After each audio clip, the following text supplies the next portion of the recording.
Bom dia, que lindo que está o coral, não é? Que coisa maravilhosa.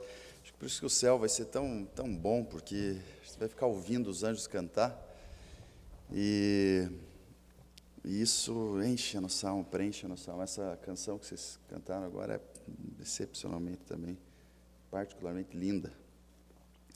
Amados, abra sua Bíblia no livro de Malaquias, por favor. Malaquias, primeiro capítulo, do verso 1 ao verso 5.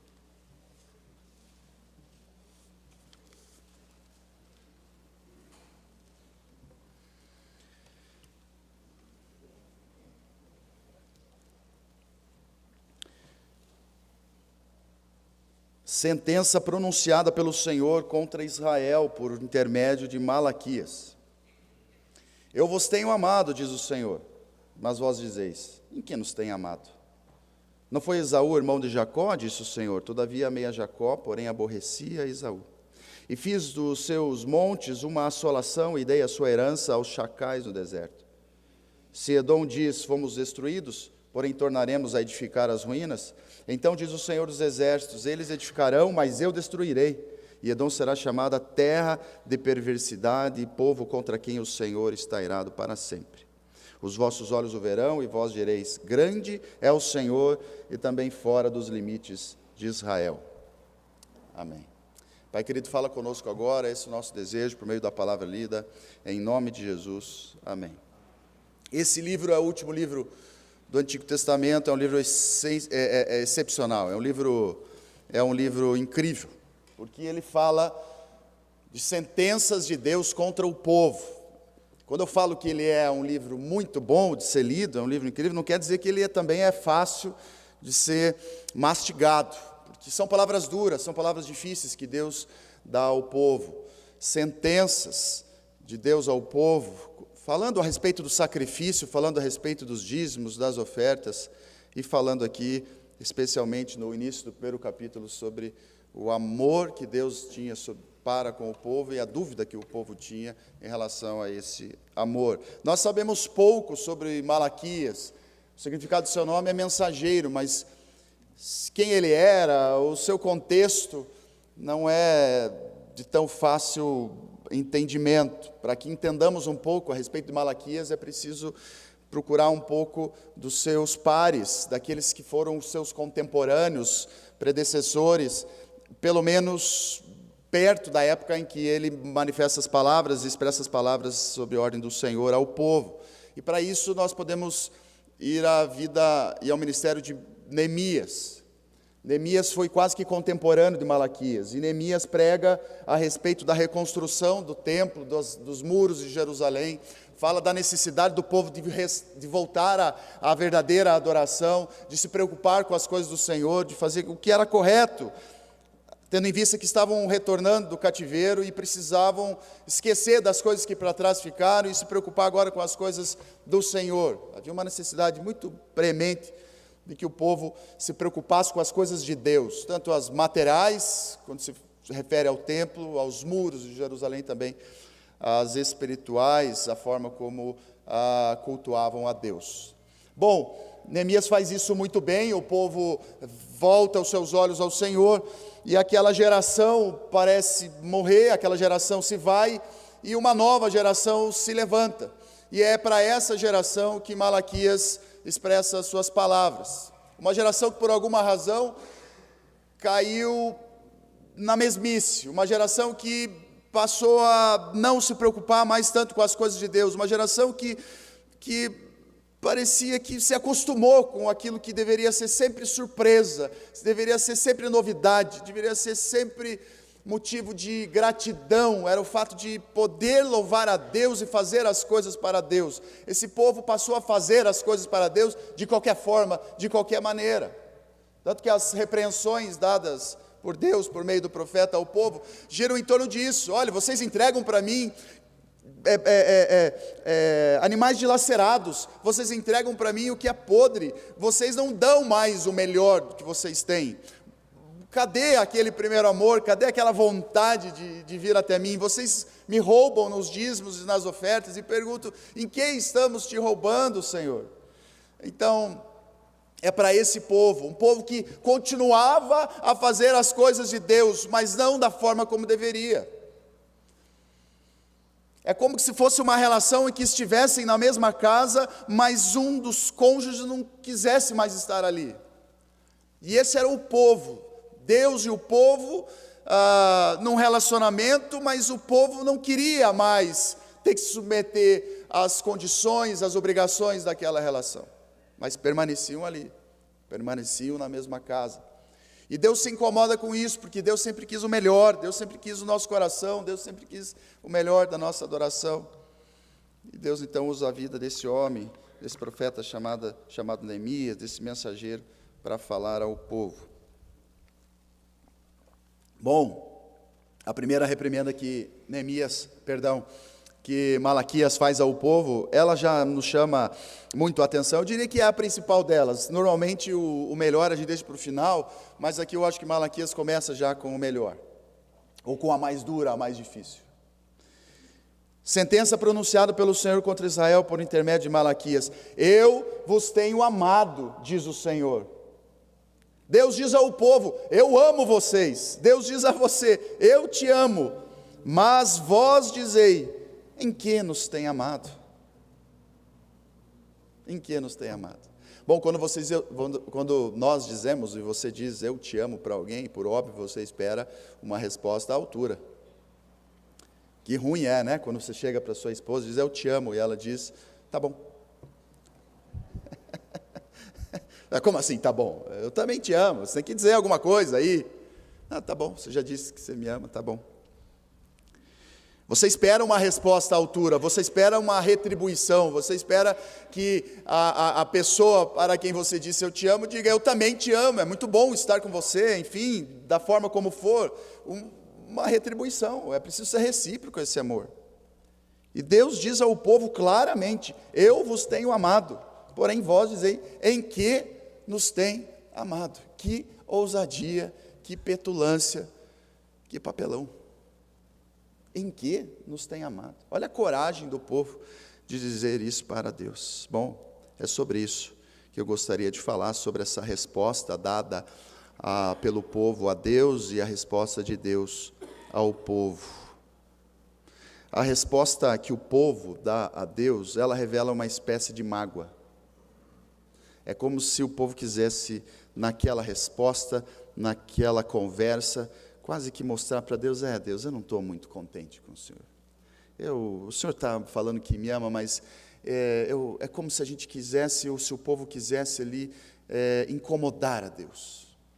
Sabe aquela resposta atravessada, aquela coisa que você diz porque você não quer que fique tudo bem, você quer que a pessoa reflita sobre aquilo, você quer cutucar a pessoa. Havia ali uma espécie de mágoa do povo em relação a Deus, uma mágoa relacionada ao que eles haviam passado. O povo vinha desse cativeiro, o povo vinha de uma série de episódios que não eram tão fáceis de serem lidados, eram episódios difíceis. Eram guerras, às vezes derrotas, tempo aprisionado, nem sempre o que tinha para comer era o que eles queriam no cardápio. E isso então foi criando no povo uma relação como se fosse uma mágoa. E esse sentimento de mágoa para com Deus, que é uma grande ousadia do homem, que é uma grande besteira, afinal não temos chance nenhuma. Uma vez eu já contei isso à igreja, um colega disse assim: eu estou chateado com Deus, eu estou bravo com Deus, alguma coisa assim. Eu disse a ele: você acha que você tem alguma chance? Você acha que você tem alguma chance? Tem que rever essa mágoa que você tem. É como Noemi, doce. Quando Noemi perde o seu marido, Noemi estava indo a uma terra para prosperar, para vencer, para viver bem, e ela então perde o seu marido, precisa sair daquela terra, volta a Israel, e no meio lá, quando chega a Israel, as pessoas dizem: não é aquela Noemi? Não é aquela doce? E ela disse assim: não me chame mais de Noemi, me chame agora de Mara, porque é de amargura que eu vivo. Agora meu nome não é mais doce, meu nome é amargo. Ela havia sofrido, ela havia passado por episódios complicados, que envolviam a sua família, os seus filhos, e agora ela, magoada, ela diz: não me chame mais de doce, não há mais doçura em mim, agora sou a mágoa. E era uma mágoa para com Deus, para com as circunstâncias pelas quais ela vivia, e isso então a chateava muito. Essas são reações comuns, reações naturais até, eu digo, do ser humano, mas que não podem ser alimentadas pelo nosso coração. Nós não conseguimos muitas vezes impedir que sentimentos nos sobrevenham, mas nós temos o dever de não deixá-los fazerem moradas nos nossos corações, nas nossas mentes. E aqui então, Deus dá uma resposta ao povo. Por meio dessa resposta nós entendemos a forma como Deus nos chama, nos ama, e como Ele se relaciona conosco, mesmo com esse coração quase que endurecido do povo, tendo em vista o seu contexto. A resposta que Deus dá, está ainda no verso 2, diz assim: não foi Esaú, irmão de Jacó? Disse o Senhor: todavia amei a Jacó, porém aborreci a Esaú. É como se Deus dissesse a essas pessoas, a esse povo: olhe, eu vou ignorar a resposta de vocês, porque o meu amor é graça. Eu vou ignorar essa resposta atravessada, essa ignorância, esse mau humor, essa mágoa, porque o meu amor por vocês é graça. E eu vejo que o amor de Deus é graça, e Deus fala isso ao povo por meio da resposta que Deus dá. Ele aborrece Esaú, porém ele ama Jacó. Quem conhece um pouco a história sabe que eram dois irmãos. Esaú e Jacó nunca se deram muito bem. E depois então, de vários episódios e circunstâncias rixosas, cada um vai para um lado. Eles se encontram, Jacó, depois de ter um momento com Ló, eles se encontram, Esaú e Jacó se encontram, e eles resolvem então escolher cada um lado da terra. E Esaú escolhe a parte montanhosa, que era a parte de Edom. E lá Esaú então faz a sua vida. E lá forma-se um grande povo ruim, povo detestável, que eram os edomitas. Os edomitas fazem guerra contra o povo de Israel, contra os descendentes de Jacó. De um lado, então, os edomitas, que se unem depois aos amonitas. Os edomitas, um povo forte em guerra, um povo ruim, um povo difícil, que o tempo todo militava contra Israel, à luz do que a própria palavra de Deus nos diz, de que Esaú e Jacó viveriam em guerra a vida toda. E eles então em guerra, os edomitas contra o povo de Deus. E Deus diz claramente que os edomitas não prevaleceriam, de que Deus havia escolhido Jacó, e que os edomitas poderiam tentar, e se reerguer, e vencer, e depois de perder, tentar se reerguer, mas nunca conseguiriam sobreviver, não conseguiriam prosperar, porque Deus se empenharia em fazer com que eles fossem o povo contra quem o Senhor está irado para sempre. Por que Deus escolhe Jacó e aborrece Esaú? Romanos capítulo 9, verso 11 e 13 diz assim. Romanos capítulo 9, verso 11 e 13. E ainda não eram os gêmeos nascidos, Esaú e Jacó, nem tinham praticado o bem ou o mal, para que o propósito de Deus quanto à eleição prevalecesse, não por obras, mas por aquele que chama. Já fora dito a ela: o mais velho será servo do mais moço, como está escrito: amei Jacó, porém me aborreci de Esaú. Há uma parte no meio desse verso que diz assim: para que o propósito de Deus quanto à eleição prevalecesse, não por obras, mas por aquele que chama. Ou seja, a razão de Deus ter escolhido Jacó em detrimento de Esaú é pura graça. Deus olha para Jacó e diz: é você. Não há nada em você que me faça querê-lo mais. Não há mérito em você. Você não é melhor do que o seu irmão. Você não é mais bonito do que o seu irmão. Você não tem mais habilidades do que o seu irmão. O fato de eu ter escolhido você é porque eu vi graça em você. É porque eu tomei uma decisão em sua direção. Eu quero você. Isso é incrível, isso é maravilhoso quando eu olho para a minha vida e para a sua vida e vejo que Deus me escolheu e escolheu a você por uma razão que só habita no coração dele. Ele quer você, ele decidiu por você, e a graça de Deus, ela não muda de ideia, ela não varia de intenção, ela continua para sempre. Aquele que começou a boa obra em vós, ele há de completá-la até o dia em que ele nos buscará. Ele viu graça, ele quis você. Isso me traz alento, me traz esperança e, na verdade, paz ao meu coração, porque tira de mim uma responsabilidade de ter que fazer alguma coisa que me torne merecedor do que Deus tem para me dar, porque eu jamais conseguiria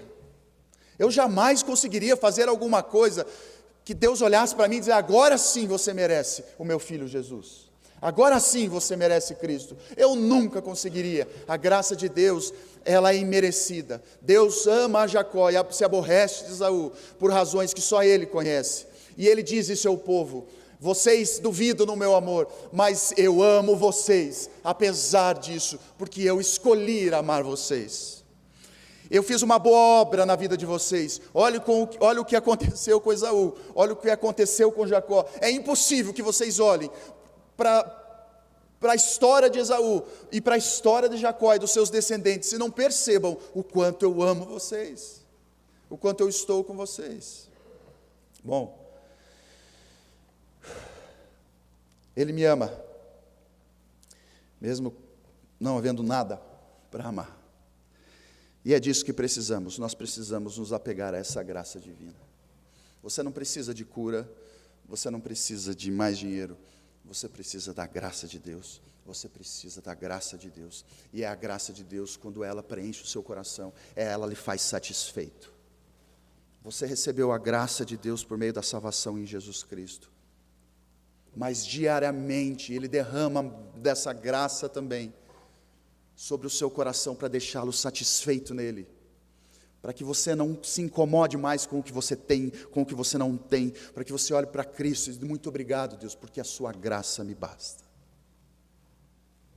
A sua graça me basta. Bom, essa volição em nossa direção, ela já seria razão e motivo para que descansássemos aqui nos nossos bancos, nos nossos lares, na nossa vida, dizer: muito obrigado, Senhor, porque mesmo sem haver nada em mim que seja digno do seu amor, o Senhor me ama. E o que há em mim, para que o Senhor me queira, é fruto da sua graça, da sua vontade, quando colocou em mim o Espírito Santo do Senhor, para que então seja aceito por esse intermediário diante de Deus. Todo dom, tudo que é bom, toda dádiva divina vem do Senhor. Aquilo que você manifesta que agrada a Deus, aquilo que você faz que agrada a Deus, foi Ele que colocou em você, foi Ele que te fez capaz. Porque se dependesse de nós, pobres de nós padeceríamos. Em segundo lugar, é como se Ele dissesse por meio dessa resposta: olhe para os lados. Olhe para os lados e veja o que eu tenho feito por você. Olhe para os lados. Vou dar um exemplo relacionado a isso. O livro de Crônicas fala de um episódio, de um momento em que os edomitas estavam numa entrada iminente em Israel. Josafá estava com muito medo a respeito do que poderia acontecer. Ele entendia que não seria capaz de conter o povo inimigo. E ele então busca a Deus em uma oração quase que desesperada. O texto diz que o povo vai à entrada do templo e junto com ele começam a clamar por livramento. Nos ajuda, Senhor. Nós perderemos essa guerra, nós não conseguimos enfrentar esse inimigo, nós não conseguimos enfrentar essa adversidade. É muito difícil para nós não aguentaremos esse inimigo. Num dado momento, então, um levita chamado Jaziel, ele faz uma oração e ele recebe uma mensagem de Deus que é levada ao povo. E essa mensagem diz o seguinte: povo de Judá, Deus fala ao povo. Josafá clama, Josafá pede, Deus ouve e manda uma mensagem por meio de um levita.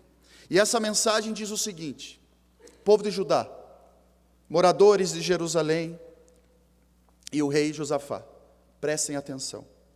Escutem isso que Deus diz. Não se assustem. Não fiquem com medo desse enorme exército, pois a batalha não é contra vocês, mas contra mim. Olha que mensagem linda. E olha que mensagem aplicável à nossa vida, às nossas lutas. Não se assustem. Não se assustem. Não fiquem com medo, pois a batalha não é contra vocês, a batalha é contra mim. É como se Deus estivesse dizendo: essa peleja não é sua, essa peleja é minha. Sabe quando você encontra alguém no meio do caminho e essa pessoa te faz mal e você pensa em 1000 maneiras de se vingar? E aí é como se Deus dissesse: calma, essa peleja não é sua, essa peleja é minha, deixa que eu vou agir. E Deus age, Deus age. Essa semana hoje é domingo, foi sexta-feira, tive o privilégio de tomar café na casa dos meus sogros, que são bênçãos na minha vida. São bênçãos na minha vida, muito. E o meu sogro gosta muito de ditados, frases que fazem a gente pensar. E ele disse assim: em tempo de poda, passarinho não pia. Não é? Aplicável a muitas situações. Em tempo de poda, passarinho não pia. Falávamos sobre algumas situações. E é isso. Sabe quando a coisa está mexida, quando o momento está bagunçado? Passarinho não pia nesse momento. Fique quieto. Fique quieto, porque na hora certa Deus agirá. Na hora certa Deus fará. E você deve ter histórias para contar de como o tempo passou e aquela justiça aconteceu. O tempo passou e aquela pessoa colheu o que ela plantou. O tempo passou e aconteceu aquilo que você orou. Porque a gente quer para agora, a gente quer ver, mas calma. A vida é curta, mas ela também é longa. Muita coisa acontece, muita água passa por baixo desse rio. Então, é como se Deus diz isso a você: em tempo de peleja, passarinho não pia. Ou, essa peleja não é sua, essa peleja é minha. O que nós temos que fazer, e é o que Deus diz ao povo aqui: olhem para o que eu fiz com os edomitas. Olhem para o que eu fiz. Não é possível que vocês não olhem para os lados e não percebam como eu agi e como eu tenho agido na sua vida, na sua história. O meu amor por você é a graça. Eu escolhi Jacó, sim, eu escolhi você, aborreci Esaú, porque eu quero você. Agora, para provar esse amor, essa eleição, olhem para tudo que você já viveu. Olha para o que eu fiz com o Edom, e olha o que eu fiz com Judá, olha o que eu fiz com Israel. Você, Israel, olhe para a sua vida, traga à memória tudo aquilo que ele já fez. Não olhe para metade do copo vazio, olhe para metade do copo cheio. Que saia da sua boca bênção e não maldição, que saia da sua boca agradecimento pelas vitórias que já vieram, e não por aquilo que ainda falta. É muito triste encontrar pessoas que viveram uma vitória atrás da outra, uma vitória atrás da outra, uma vitória atrás da outra, e alguém chega e diz: que bênção, como você tem prosperado, e a pessoa diz: mas ainda falta tal coisa. Pelo amor de Deus, ainda falta tal coisa. Olha para tudo que você já viveu, olha para todas as bênçãos. Falta ainda muita coisa para mim, para você, para o irmão que está sentado do lado, e vai faltar até o dia que você morrer. Muita coisa que você queria, que você deseja, e que talvez Deus nunca quis para você. E glória a Deus por isso, porque a gente vive aqui na terra para você, a vontade de Deus, e não a nossa vontade. Essa vida é curta, querido, a gente vai morrer, pare de se apegar a essa vida também, como se fosse a coisa mais importante desse mundo. Não, a gente vai morrer, e glória a Deus por isso. Eu não posso desejar a morte, mas eu preciso encarar a morte como uma transição maravilhosa. Eu vou encontrar com Cristo Jesus, e cantar esses hinos que nós cantamos aqui, com os anjos eternamente. senão a gente fica lutando e lutando e lutando e lutando. Me desculpem, gente, mas às vezes eu encontro pessoas que parece que Deus já queria ter levado, mas a pessoa se agarra a essa vida e não quer ir. Não é verdade? Vai com Deus, a gente vai se encontrar em breve. A gente vai se encontrar e vai ser maravilhoso. Viva essa vida aqui, muito grato, muito apegado à graça que é isso, é viver cada dia como um presente de Deus. Mas não tenha medo do que vem amanhã, não tenha medo do que vem depois, porque será maravilhoso. Será maravilhoso. 1 Tessalonicenses, capítulo 5, verso 18, diz assim: deem graças em todas as circunstâncias, pois essa é a vontade de Deus para vocês em Cristo Jesus. Esse é um desafio. Eu recebi uma mensagem semana, coitado, tem um amigo meu que eu falo, olha, eu acho que se tem uma vida que parece com a de com a de Jó, é a sua. Falo para ele. Nada dá certo. Nada dá certo. Parece que vai dar e não dá. Está ali, o negócio vai ser fechado, ele está precisando de dinheiro, ele conseguiu. De última hora, o negócio vai para trás. E vida difícil. E aí ele mandou uma mensagem essa semana, ele falou assim: Ricardo, estava tudo certo, eu ia viajar, ia ganhar um dinheiro, ia conseguir pagar isso, pagar aquilo outro. Cancelaram o negócio. Ele escreveu depois dessa frase: glória a Deus. Glória a Deus. O coração dele devia estar doído, mas pela fé, ele disse: glória a Deus. É isso. E a gente vai dizendo, glória a Deus. A gente vai alimentando o nosso coração com essa boa palavra, glória a Deus, glória a Deus. Até o momento que isso internaliza, a gente pode dizer mesmo, quando as coisas não vão bem, como a mulher sunamita: vai tudo bem, glória a Deus. Esse é o crente. Esse é o crente. Bom, Deus ama você, querido. Deus ama você.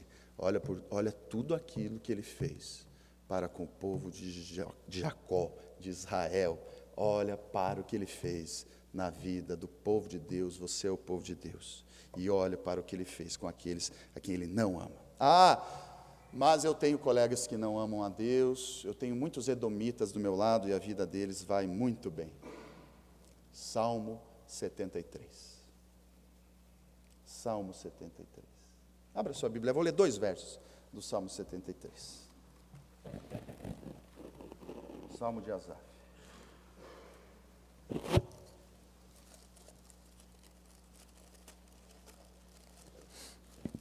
Salmo 73, verso 4, diz assim: Asaf se queixando, falando da prosperidade dos maus, até que ele diz no verso 4, para eles não há preocupações, Senhor. O seu corpo é sadio e nédio. Ou seja, eles estão bem. Para eles não há preocupações, eles estão sempre com saúde. Verso 17. Aí Deus fala com Asaf, até que Asaf diz: até que eu entrei no santuário de Deus e atinei com o fim deles. Até que eu vi que essa vida vale muito pouco. E eu pude ver o que Deus tinha preparado para mim e o que Deus tem preparado para eles. E o que Deus tem preparado para mim é muito melhor. O que Deus tem preparado para mim é incalculável, indizível. Vale a pena. Vale a pena. Por fim, é preciso demonstrar esse amor, essa gratidão com as nossas vidas. Nós temos que praticar essa palavra. Deus diz que nos tem amado, e Deus diz essa manhã a você: eu vos tenho amado. Que a nossa resposta seja diferente da do povo, que nós não digamos em quem nos tem amado, mas que nós possamos dizer: eu também tenho amado ao Senhor, eu também tenho te amado. Oh Deus, eu assisti esses dias uma entrevista do ator do The Chosen, e perguntaram para ele: quando você morrer, se você pudesse fazer uma pergunta para Jesus, que pergunta você faria? E ele disse assim: eu perguntaria a Deus, a Jesus: como eu me saí? Deus, como eu me saí? É isso. Eu fiz o que eu precisava fazer, eu vivi da forma como eu precisava, eu retribuí essa graça, esse amor. Quando o Senhor me dizia: eu vos tenho amado, eu dizia: Senhor, eu também tenho lhe amado, eu também lhe amo. eu também tenho apacentado as ovelhas, como o Senhor me pediu. Esses dias eu vi uma história, um pastor falando, ele dizia assim: eu não tenho ovelhas. Lê do engano achar que eu tenho ovelhas. Nenhum pastor tem ovelhas. Todas as ovelhas são do Senhor. Todas. Tanto que quando Jesus fala com Pedro, Jesus não fala: apacenta as suas ovelhas. Pedro fala: apacenta as minhas ovelhas. E ele falava isso, tentando trazer a verdade que eu preciso cuidar das pessoas que Deus ama, eu preciso cuidar das ovelhas de Jesus, eu preciso ser Jesus para as pessoas que estão à minha volta. E quando Deus diz assim para mim: você me ama, eu posso dizer: Senhor, eu te amo, porque eu tenho manifestado esse amor cuidando das pessoas que estão ao meu redor. Eu tenho sido Cristo, eu tenho alimentado, eu tenho dado de cuidado do frio, eu tenho cuidado do coração de cada uma das ovelhas, e cada uma das pessoas dessa igreja que sentam ao meu lado, das pessoas que convivem comigo, que são do rebanho do Senhor, eu tenho cuidado dessas pessoas, porque eu me preocupo com as pessoas que o Senhor ama. Deus, como eu me saí? Eu acho que é isso. Isso responde muito a respeito do que Deus espera de nós. Eu vou encerrar só com uma ilustração bem simples que eu vi esse dia sobre esse cuidado de Deus para conosco e que fala do amor que Ele tem por nós. Havia um trem, quem já viu, não me interpretem mal, né? Não quero parecer, mas nessa viagem que eu pude fazer agora à Inglaterra, tem muito trem lá, tudo é trem. Trem, metrô, trem, e funciona muito bem. E essa história é proveniente disso, muita chuva, e o trem, não aconteceu comigo, tá? E o trem, o maquinista mal conseguia enxergar o que estava à sua frente, não conseguia enxergar, muita chuva, escuro, noite já, até que a luz do trem, ela era projetada no escuro, e ele viu alguns braços se mexendo muito, muito rapidamente e desesperado. Muita chuva, e ele ficou preocupado, e ele foi freando o trem para tentar ajudar aquela pessoa que ele viu ali. Ele para o trem. E quando ele desce, ele percebeu que ele parou o trem quase à frente de uma ponte que havia caído. As águas haviam levado a ponte. Ele parou quase à frente, ele se assustou com aquilo, ele olhou para trás procurando a pessoa que estava ali, e ele não encontrou ninguém, e ele ficou curioso, até que no farol do trem, ele encontrou uma mariposa morta, presa na luz, e ele disse: Senhor, não havia ninguém, foram as asas dessa mariposa se mexendo naquele farol, naquela luz, que me fizeram achar que era uma pessoa, e o Senhor me salvou. Sabe esses detalhes que acontecem na nossa vida, daquele exame que você vai fazer e você nem tinha que fazer, e você descobre o que você precisava descobrir, para que fosse tratado? Sabe aquela conversa, aquela pessoa que você encontra, e você nem imaginava encontrar, e a partir daquela conversa, uma porta se abre? Sabe aquela forma de Deus fazer a vontade dEle na sua rotina, e você acha incrível a criatividade que Deus tem de fazer a vontade dEle na sua vida?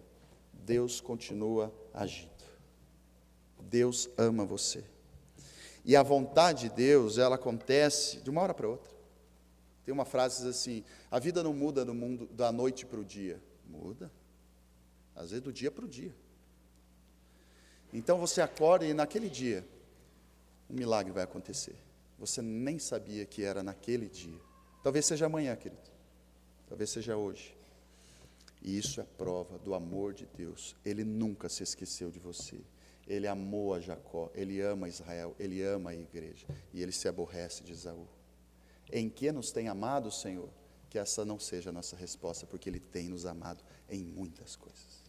Em nome de Jesus. Pai querido, obrigado, Deus, por sua palavra, e que, de fato, nós não sejamos como o povo aqui, que nós reconheçamos que há muita coisa que a gente queria que acontecesse, que fosse diferente, mas isso não nos pertence, porque a nossa vida pertence ao Senhor. E tudo o que acontece, seja do nosso agrado ou não, é prova do seu amor. O Senhor tem nos amado. Abra os nossos olhos para isso, Pai. E que reconheçamos a sua graça, o Senhor nos escolheu. O Senhor viu em nós algo que nem nós conseguimos explicar. O Senhor nos quer como sua família, como seu corpo, como sua igreja. Obrigado, Pai. Louvamos o seu nome por isso. E por tudo que isso representa, repercutirá. Porque por essa graça, esse chamado, poderemos desfrutar da vida eterna ao seu lado. Um lugar lindo, onde poderemos, pela eternidade toda, ter o nosso coração preenchido por sua presença. Em nome de Jesus. Amém.